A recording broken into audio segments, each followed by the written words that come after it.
All right, this one's called Trinidad and Tobago dismisses concern over Russian ships present.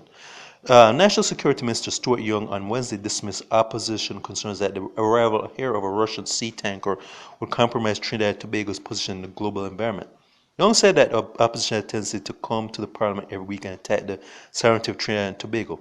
Quote to quote, is no way compromise Trinidad and Tobago's protected international and global position of one of mutual respect that I'm sure we continue to maintain with vast majority, if not all the countries in the world.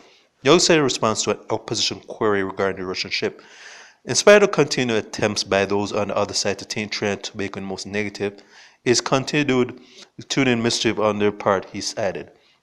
A medium-sized Russian Navy sea tanker ship named Kama from the Russian Navy Northern Fleet was due to arrive there by yesterday. Young told legislators that Trinidad and Tobago has in the past entertained requests from various countries, including the United States, Canada, and Colombia.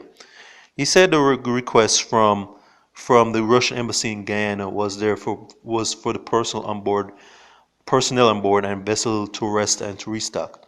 Quote unquote, the embassy of the Russian Federation in Georgetown, Guyana, requested approval of Trinidad and Tobago authorities for the Russian mid-sized vessel Kama to enter the port of Spain for the purpose of replenishing stock and to the rest of the vessel's personnel. Quote unquote, Trinidad and Tobago routinely receives requests from other countries to traverse its territorial waters or to dock at the port for various reasons. The request of the Russian embassy is therefore adding nothing new, unusual, Young added.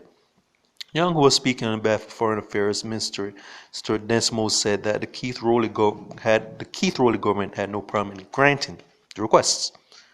Media reports said in Russian ships usually accompanies warships on long-range deployment and that it had docked in on Cuba on Monday along with three other Russian vessels.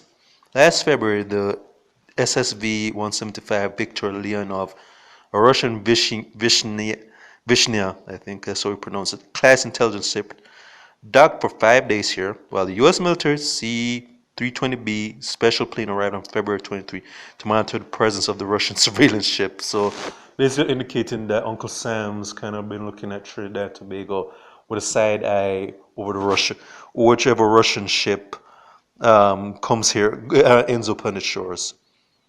All right, I'm sorry, I was reading something.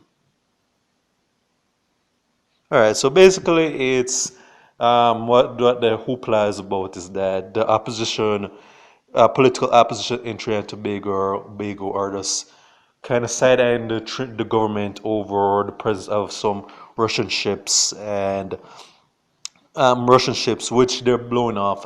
Now, I don't know the truth. I'm not going to put on my conspiracy tinfoil hat. I'm not really privy to the nature of what relationship Trinidad and Tobago has with Russia. I know Cuba and Russia are buddies in a sense, but I'm not really sure where Trinidad and Tobago stands on Cuba. So I'm not going to put on my tinfoil hat and say, oh, they're planning something, conspiring behind closed doors for whatever reason. So we don't know the whole story, but love to hear some more. I mean, if there are some fellow Trinidadians who know a bit more, I mean, if you get a chance to come see this video, love to hear more about your feedback. But this seems like a very interesting story. So if there are any Trinidadians who are privy to this, who have their own opinions or their own insights in this, love to hear it because I'm post this in my State of Jamaican Caribbean YouTube page. But check out my other YouTube pages, Miles Goodson Fair and Miles GF Productions. Okay.